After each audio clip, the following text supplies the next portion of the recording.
What happens to the dreams that people throw away? This is the story of a school janitor who quietly collected lost dreams. Every day, hundreds of feet ran past him. To most people, he was just the janitor, invisible in the bustling hallways filled with the energy of youth. Students rushed from one class to another, their minds full of exams, friendships, and future plans. Teachers hurried by, their arms loaded with books and papers, their thoughts on the next lesson. He was a fixture, part of the background, like the lockers or the water fountains. He swept the floors, making them shine under the fluorescent lights. He emptied the bins, which were always overflowing with the day's forgotten papers and wrappers. He fixed the small things that broke a wobbly chair leg, a sticking door, a flickering light bulb. He didn't mind. He moved through the school like a gentle ghost, his presence steady and calm. He heard snippets of conversations, laughter, arguments, excited chatter about weekend plans or college dreams. He saw the triumphs and the heartbreaks play out in the small dramas of school life. And to all of it, he was just a witness, the man who cleaned up after everyone had gone home. But at night, when the building was silent, when the echoes of the day had finally faded, he found something strange in the bins.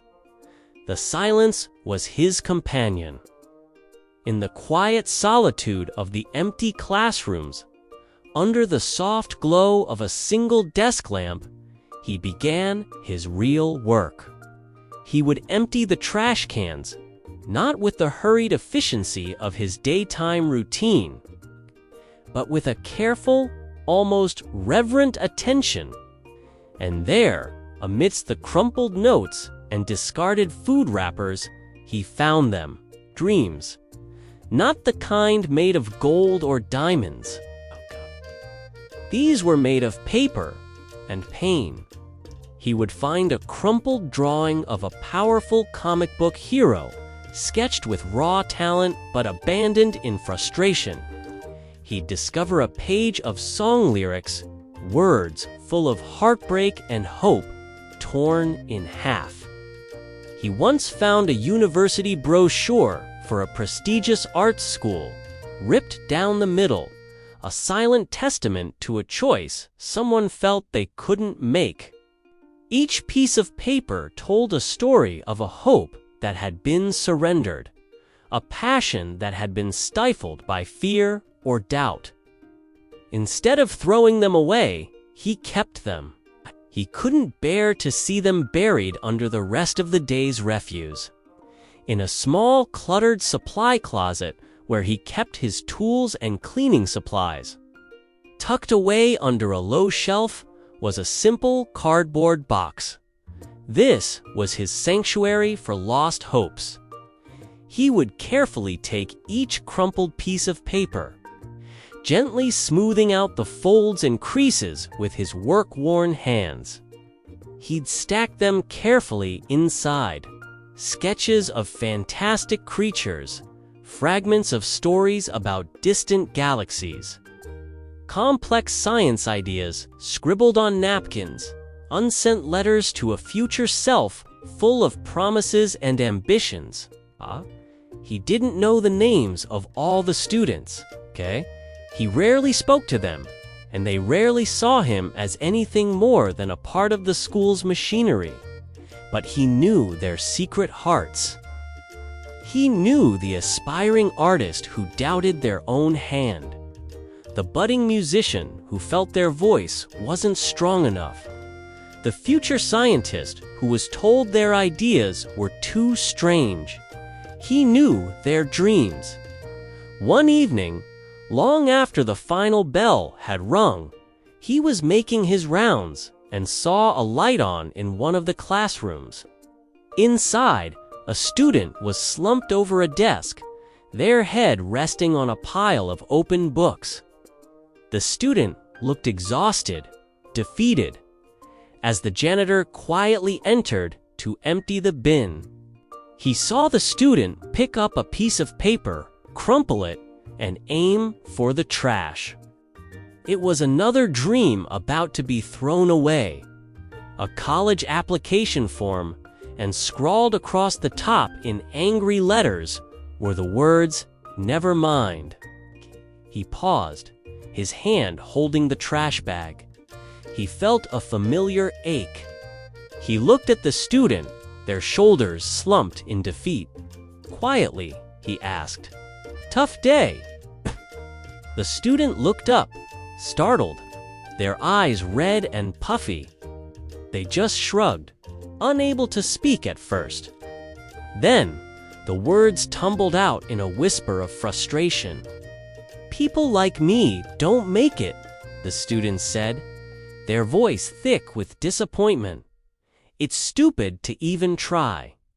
The janitor understood that feeling all too well, the weight of expectation, the fear of failure, the voice that says you are not good enough. He made a decision. He motioned for the student to follow him.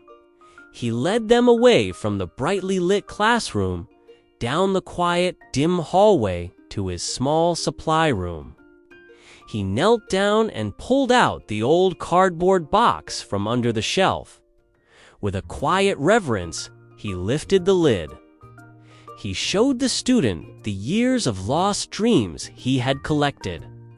These belonged to people who thought they weren't enough either.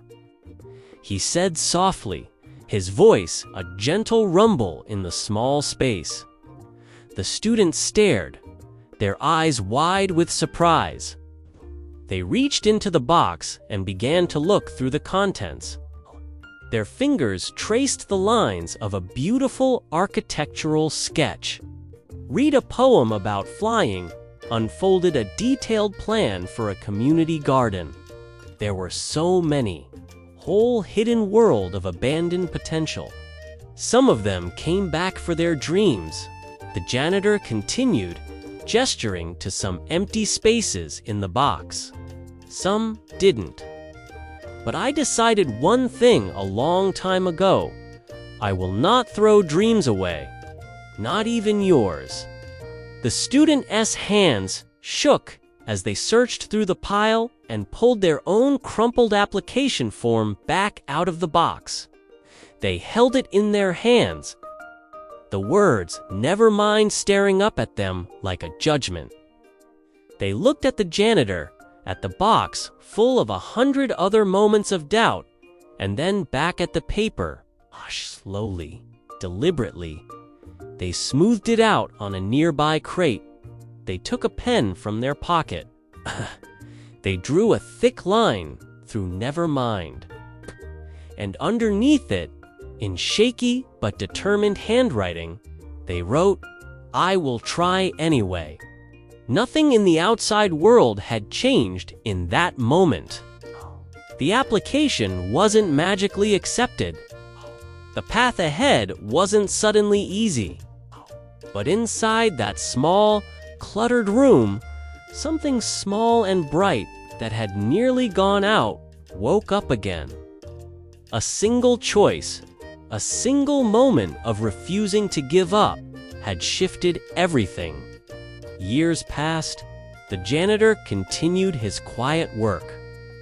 The box in his closet saw new additions, and occasionally, a past student would return, older and more confident, to reclaim a piece of their history. One day, the school was buzzing with excitement. A special guest speaker was visiting a successful young adult, an innovator who had made a name for themselves. This person walked down the same familiar hall. They saw the janitor pushing his cart. Their eyes met. No words were needed. Just a quick, silent exchange of smiles, a shared secret, a moment of deep gratitude. To everyone else in the hallway, he was still just the janitor.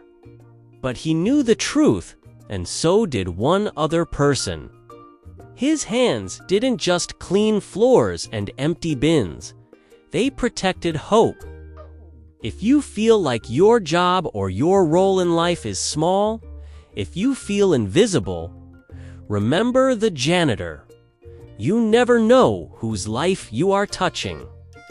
You never know how deeply your quiet care, your small act of kindness, can change a life forever. Your purpose might be hidden inside the small, quiet work you do every day.